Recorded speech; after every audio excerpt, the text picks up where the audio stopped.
Welcome back, everyone, to the After the Scales podcast, episode 22, presented by DJD Graphics. I'm Jacob Dove from Phenom Motorsports, along with Shaun Blight of Canadian Racing Tours, and our guest host, Hunter Hensel from Hensel Media. Before we have driver number 23 sprint car, Devin Borden, on, we kind of wanted to give our viewers a recap of some exciting racing action. Both Shaun and Hunter were at Eldora Speedway for the Kings Royal. Shaun and Hunter, kind of talk about your whole experience.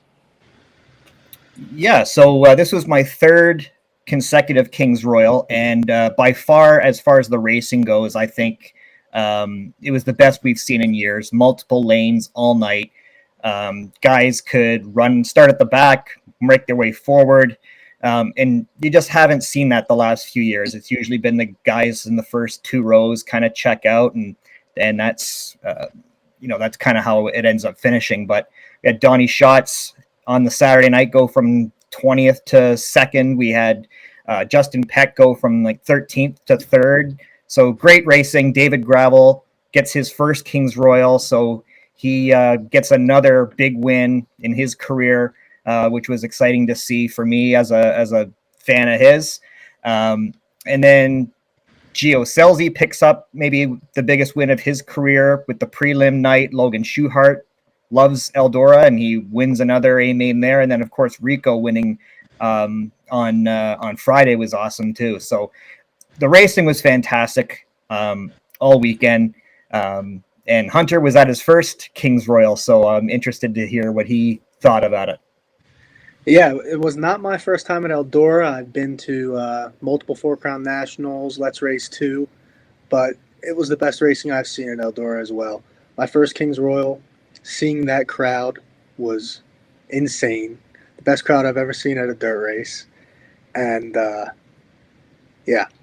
racing, I was only there Friday and Saturday for the night before in the Kings Royal, and both nights the leader who ended up winning lost the lead, had to gain it back, and Schatz and Gravel were there side by side for lap after lap on Saturday night, and it was just incredible. The fans, the racing, everything. Yeah, I don't know how many official lead changes were there on Saturday. I know that like at least 4 different leaders during the race, and it's just that traditionally, at least the last few years, just hasn't been the case. It's been, I know the couple of years ago when I was there, Brent Marks led most of the race. Donnie Schatz led most of it and won it last year. And this year, man, it felt like there were 8 guys that could win the race at one point. So it was fantastic. And yeah, the crowd at Eldora, I haven't been to Knoxville. I know I need to check that one off the list, but when you're down in the infield and you're looking around at all the flashlights, you get goosebumps. It's incredible. Yeah, and I've also not been in Knoxville, but some of the bigger races I've been to are the Tusky or the National Open at Williams Grove, and I've always thought those PA fans can't get much crazier than that. And maybe in some ways, you don't see quite the birds flying and that sort of thing, but that Saturday night Kings Royal crowd, the screams from the infield, driver intros, like just when Rico was introduced, just crazy. You could feel the ground shake from the sprint cars, but you could feel the ground shake from the fans too. And off camera, we were kind of talking about it, but how good Schatz was at running the bottom, both in 1 and 2 and 3 and 4. That was kind of a pretty impressive run there. And even Gravel said himself, like, he's not used to banging the board like that and winning. Mm-hmm. So that was really impressive by him. Definitely a lot of storylines coming out of Eldora. And also Devin, who we have coming on here in a few minutes. He definitely didn't have the best Kings Royal, but like we said off camera, that you guys saw him at the media center watching the A main, kind of getting notes for next year and all the other times that they come back to Eldora to race. I mean, that's, a pretty good thing for a driver to stick around and really kind of get some notes for, the next races that are going to be at. Yeah, and it was neat seeing guys run up front at Eldora that maybe historically you haven't seen run up front. Like Jacob Allen, I think, finished 4th or 5th in the Kings Royal. Again, Justin Peck finishing 3rd when he started 13th. I think Hunter Schoenberg on Friday night or one of the races on Thursday night was up in the top 5. So it was really cool to see. You know, it wasn't just a predictable weekend. You had 4 different winners in the A mains. But yeah, like just the atmosphere. If you've never been, you absolutely have to go. And it's, if you like speed, you want to see the sprint cars at their fastest and their loudest, you've got to get to Eldora. Yeah, I'll be back next year and beyond for sure. It's not something I want to miss. And I also saw somebody posted today just an interesting note that you had 64 sprint cars show up, and all of the A mains ended before 11 o'clock at night. So if you were there with children, or you had to drive back to your hotel, which if you haven't been to Eldora, there's not really a hotel within 40 minutes of the track.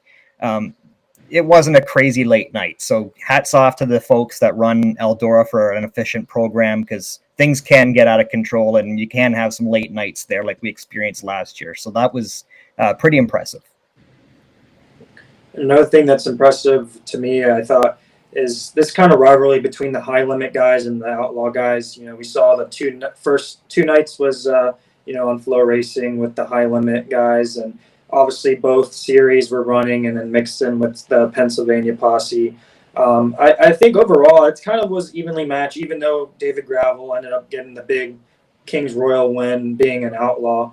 I feel like overall with Rico and then Selzy and even great runs by Schuhart and Jacob Allen, it seems like a pretty evenly balanced match when we come to these big National Crown Jewel races. I know everybody on social media is tweeting back and forth about outlaws are better, high limits better. Posse guys like Dietrich and Borden and Macri are all making some noise against the national guys. So there's a really big debate. I think that so far it's been really evenly matched when we come up to these big races. I don't know what you guys thought and your opinions are about that. I thought it was cool. Like the first 2 nights were high limit races and the Outlaws swept those. And then you have the World of Outlaw race and Rico wins that. So that was kind of cool to see. At least one of the races was stolen by a high limit guy.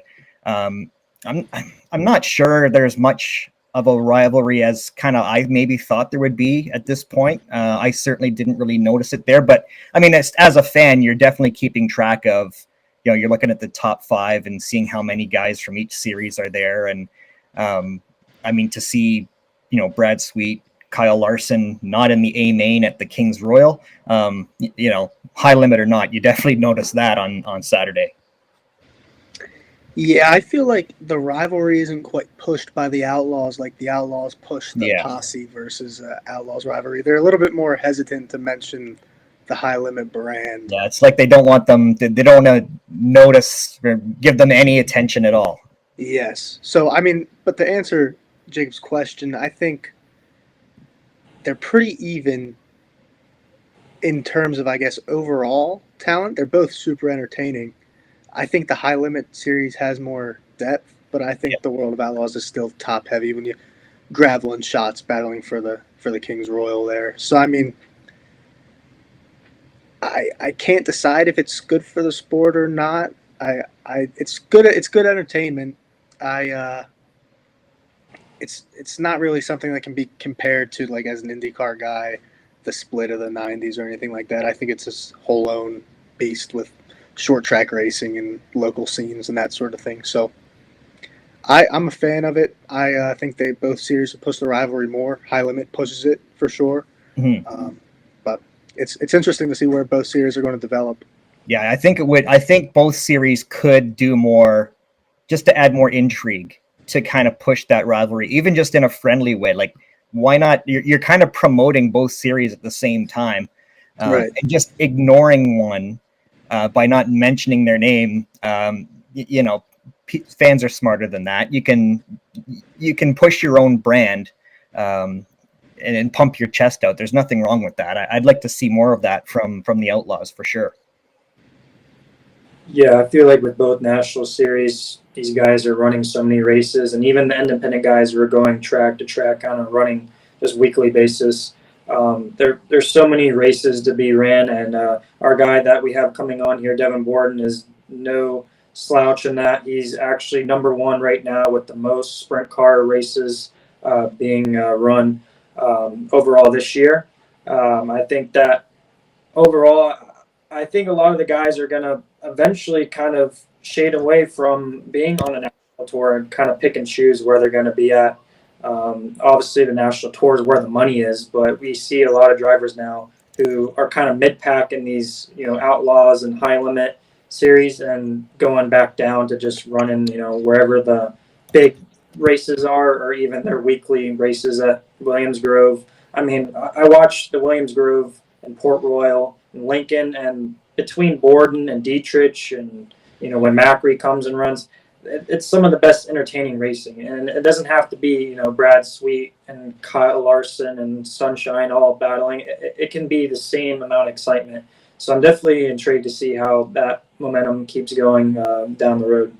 Yeah, sprint car racing is just in such an awesome place right now, and I know people would be disappointed that Larson didn't make the A main and Brad Sweet and Gio Scelzi and Carson Macedo, but I mean, that just shows the depth and how strong sprint car racing is when you have four of the best guys on the planet right now driving a sprint car that didn't crack the show. And I know the format might not help, but yeah, I mean, sprint car racing's in a really good place. Yeah, you can. The incentive to joining a full-time series, I guess, is the points payout at the end. So, like Jacob said, unless you think you're going to be competing for that sort of thing, maybe it is better to do a local tour or be a true outlaw. Like 2 years ago or last year, you had the high limit World of Outlaws. The PA Posse is, I guess, the third largest group, you'd say. Then there's the Ohio local guys, Knoxville local guys, California local guys. But then guys like Brent Marks and Anthony Macri, Posse folk didn't consider them Posse. They were true outlaws. They didn't race weekly in Pennsylvania. So there's a lot of different ways to try to make your money as a sprint car driver, and that's great. Yeah. And we've got Devin Borden backstage now, so let's bring him on. How's it going, guys? Hey, thanks for coming on, man. Really appreciate it. Yeah, we were just kind of doing a summary of the racing at Eldora. I know results-wise, maybe it wasn't what you had in mind, but just maybe give us a summary of how your weekend went. I mean, not very good at all, obviously. But I feel like overall, like I definitely learned a lot. And that's really what I can take away from the weekend. I think next time I'm going to be 10 times better than I was, I guess I just needed that first time to honestly, more than anything, just figure out what to do with my race car. I really thought like our Port Royal setup would be good there, and we just were so far off. Like I couldn't run the fence. I don't know. We just had no speed. It really wasn't until the final night that I feel like we really got heading in the right direction and changed a lot of stuff and really got me the feel that I needed. So unfortunately, it just took till the final night. I wanted to ask you, like, you're a guy that runs Port Royal a lot, another fast track with a top heavy groove. How does it compare to Eldora? Because as a race fan, you'd think they look similar, but obviously as a driver, probably pretty significant difference between the two. Yeah, honestly, like I was thinking they'd be similar too, and like driving wise, but once I got there, I feel like it was. They were really nothing alike at all. I feel like Eldora is just like a big bowl, and in a way you're just like always turning, and like this, like the corners, it's almost like it's just like another straightaway. I feel like almost like it's just a big bowl more than anything else. Whereas like Port Royal is like I feel like you got so yeah, definitely a lot different. And kind of taken away from Eldora a bit. Obviously, you've been really strong in the Pennsylvania tracks, Williams Grove, Port Royal, Lincoln, and then you just raced one of the crown jewels. We were talking before you came on about how even though you didn't make the big show, you stayed afterwards and kind of watched the whole A main and probably gathered notes for next year and something away. Tell our viewers about some of the things that you took away from that moving forward that you can adjust to your car maybe next year. Yeah, I mean, honestly, it's just like I'm going to take a whole different outlook on it. Like I went there, you know, thinking I was going to be similar to my Port Royal stuff, and ended up just being completely different. So I feel like I definitely got a lot of really good notes, especially that final night. And honestly, it wasn't a ton of changes. It was just kind of going in a different direction, and a couple small changes that ended up making a massive difference. So. Um, Yeah, I mean, I definitely got a notebook and I wrote down everything from the whole weekend. Um, and I think we're going to be off to a way better start next time. Well, it's understandable why you'd hope that you'd need a similar setup to Port Royal as somebody who's no slouch there, 2023 track champion. But you're originally from the state of Washington, and now you're a posse guy. You race in Central PA, but what was it about the Central PA scene that made you want to come out there, and just what happened before behind the scenes that sent you to Central PA? Yeah, so me and my dad were racing 360s on the ASCS National Tour the year that we came back here. And through that tour, we were coming to Pennsylvania because, I think we raced at Sealands Grove and Williams Grove.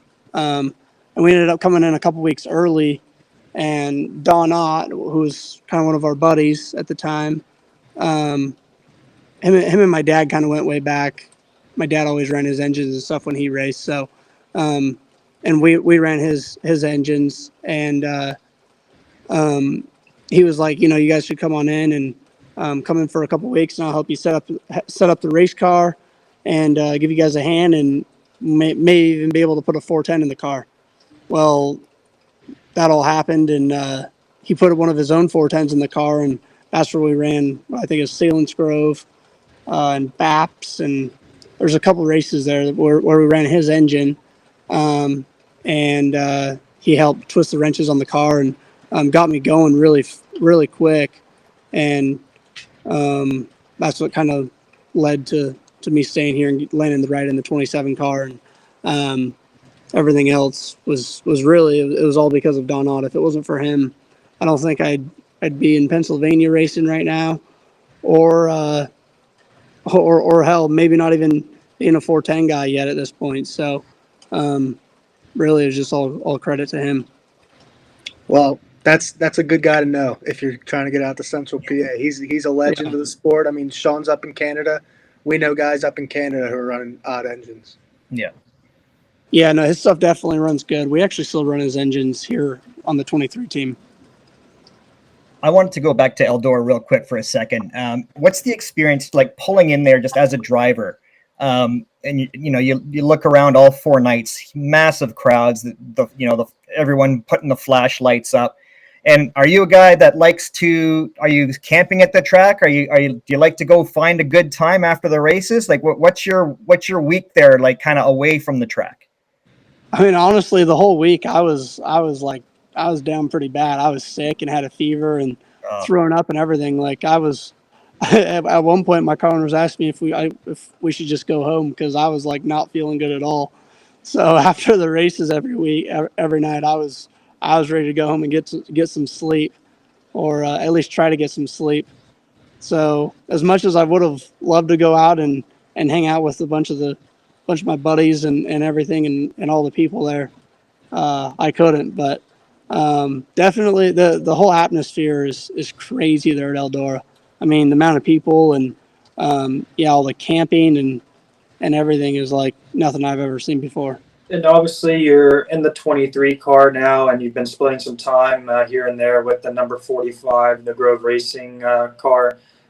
Walk us through that, behind the scenes process of racing your regular car and then racing for them, and then also moving forward. I mean, I feel like every time when you have the Outlaws and the high limit guys stacking up against you, you pretty much hold your own against them. Would you, given the right opportunities and resources, maybe think about going on a national tour maybe in the future? Yeah, I mean, Brian's just kind of given me an opportunity to get some extra laps and get some laps out in Ohio, and that's been super cool. I got to go run Ohio Speed Week with him. I think that's what I need more of, getting out and traveling and racing on tracks I've never seen before. I think will only make me better. As far as the national tour deal goes, I mean, it's definitely something I want to do at some point. It's just a matter of, everything coming together and working out,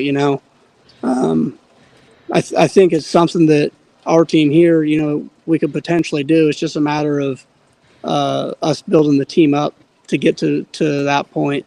But I think we have everything we need here to do it. It's just there's just a lot that has to happen to to make that happen, and then to make it successful as well. So my guys and I don't have a ton of experience, out on the road. Like, I'm pretty much calling my own shots right now, and my guys work super hard and they're super awesome, but none of us have a ton of experience out there or nothing.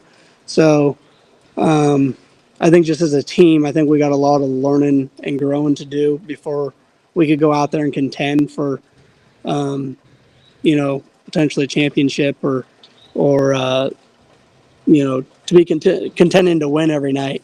I think we just got a little bit of a ways to go to grow as a team. But I think it's definitely something that will happen in the future. And I wanted to get away from the racetrack a little bit. So you've got this cool, you're the Daredevil. You've got the cool Daredevil merch with the little cartoon character and stuff. Where did the nickname come from? Where did the logo come from and all that kind of stuff? Yeah, it was actually Mike Hefner nicknamed me that the weekend. He hired me to drive his car. He said he announced it on Facebook. He said, we got Devin Borden coming in this weekend. He said I refer to him as Daredevil Devin. Well, then it just stuck, and everyone started calling me that, and the announcers started calling me that. And then he got those little logos and stuff made, and I just ran with it from there. So it's actually been really cool. I feel like we got the Daredevil panties now. We got it all. So it's definitely I think it's actually just helped my merchandise sales and stuff. So yeah, I'm pretty thankful for that. Yeah, for sure. Like, back in kind of the early 90s, it's like all of the top sprint car guys had cool nicknames. And for whatever reason, we've kind of got away from that, or people just aren't as creative maybe as they used to be. So yeah, like your merch definitely stands out when you're walking through the merch area and you see that cool logo and all the different stuff you've got going on. So that's pretty cool. Yeah. I mean, that's what it's about. I think you just got to be different. Everyone has the same sprint car shirts. It's like to sell more stuff, I think you got to do something that's off the wall. Like we did the whole Trump 2024 deal, the race car, and then obviously got shirts made for that, and those things have been a hit. So I think that's what it's all about, just trying to be different. Yeah, I wanted to mention about that paint scheme. Obviously, when you did the bald eagle on there, I thought it was probably one of the most patriotic paint schemes out there. I called it the bald eagle mobile. Definitely screams USA. But also wanted to plug in, speaking about Devin's merch, anyone that's watching this podcast can go over to this QR code and scan it and shop all of Devin Borden's merchandise, get a hat, shirt, and support Devin. But yeah, kind of talk about some behind the scenes of going to different racetracks and how much money and time it takes to really, get out there and race these races. I mean, obviously the cost is a big thing that we like to talk about on this podcast, and some of the sponsors that help support you get up and down the road. Yeah, I mean, it's crazy. I mean, the cost that these car owners and sponsors are putting out is unreal. I mean, I saw Dominic Selzy was on some podcast the other day, and he said it averages him like $6,000 a night just to drop the back door. And I'd say we're probably right at that price range as well. So, yeah, it's crazy expensive, and to go hit a national tour, it's just at more added cost as well. So it's all the travel and everything else. So It's definitely a lot. We got some great sponsors, Mountain Ridge Metals and Hoe and Schilt Welding and JR Vinagro Hauling, and Certified Steel. Those are kind of our 4 big sponsors, and without those guys, it's definitely tough to make it all happen. So, the cost of sprint car racing definitely is not cheap. And before we let you go and get into our rapid fire segment, which we always do, I wanted to, you're obviously sticking mostly in Pennsylvania, but you're running some of the bigger events. What do you have coming up on your schedule? Yeah, we got the Knoxville Nationals, which is the biggest thing. It's kind of a race I've been wanting to get to for a while now. So I'm definitely excited for that. I'm going back home for the High Limit Skagit Speedway show. That's back at my home track. So we got that. That's a big show. This week on Wednesday, starting Wednesday, we got the Outlaws here, and Friday and Saturday the Summer Nationals. Like, we're getting into a lot of really big money. We got the Tuscarora 50 coming up. There's a ton of money to win. So if there's a time to get going, it's definitely now. Yeah, definitely. And as I said to you, we had a brief stop and chat when you were leaving the track on Saturday, which I appreciated, and just said, you're one of the most fun guys to watch race one of these things, because you're always ripping the top, and having a cool logo is one thing, but ripping the top, that sells shirts too. So so we appreciate you having coming on with us, Devin. We do have one more thing that we'd like to do, if you don't mind. We do our rapid fire segment by DJD Graphics. We just fire 10 questions at you, and you just come up with the first thing that comes to mind. Some of them are racing related, and some of them we just like to have fun with our guests and get to know them a little better and have some laughs. So if you're ready, we got 10 questions for you. All right, let's hear them. All right. Where's the worst wreck you've ever had? Worst wreck? I'd say Charlotte last year. Oh, yeah, I was there for that. Yep. Which race car would you like to try racing one time? Doesn't have to be dirt. I'd like to try a late model, a dirt late model. Who was your racing hero growing up? Kyle Larson. What's your best fan interaction story? Fan interaction? Probably signing a pair of tits. I can't lie. Without a doubt. If someone's going to your hometown of Raymond, Washington, where should they go? It's a tiny town. You don't want to go there. There's nothing to see.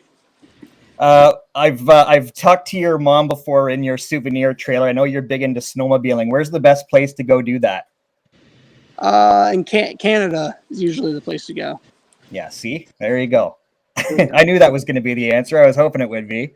Yeah. What's the emoji that you use the most when you're texting? Oh, probably the laughy emoji, I'd say. All right, you mentioned it earlier. We're going to get back to it. Sorry, we got one more. What's your favorite artist or band right now? Artist or band? I don't know. I feel like I like Morgan Wallen. Morgan Wallen's popular answer on the pod. popular. All right, we got into it earlier. You mentioned the panties. What's the return policy? Because the pair that I got are a little too small. Usually we don't take returns, but usually if someone gets the wrong size, they'll just buy the next one. So. All right, last one, and this one just came in from Jacob's girlfriend. Actually, she wants to know when are you gonna be posting more thirst traps on Instagram? Oh, those are coming soon, definitely. I'm actually working on some right now. I'm probably gonna go home and edit some videos, and those are definitely coming because I've been laughing on those lately. I love it. Sorry, Jacob, didn't mean to throw you under the bus. Yeah, he doesn't look too thrilled. He's not happy. Devin, you're a great sport. Thanks for coming on. I thought we'd get some laughs with you. So you're a good guy for doing that. Thanks for coming on, and good luck this year. Yeah, thanks for having me on, guys. After the Scales is proudly presented by DJD Graphics. From From commercial and personal vehicles to racing bikes and cars of all makes, models, and disciplines, DJD Graphics can fully customize your vehicle to suit your needs. For more information, contact Darren and visit his website at www.djdgraphics.com. Tell him Shaun and Jacob sent you to receive special rates.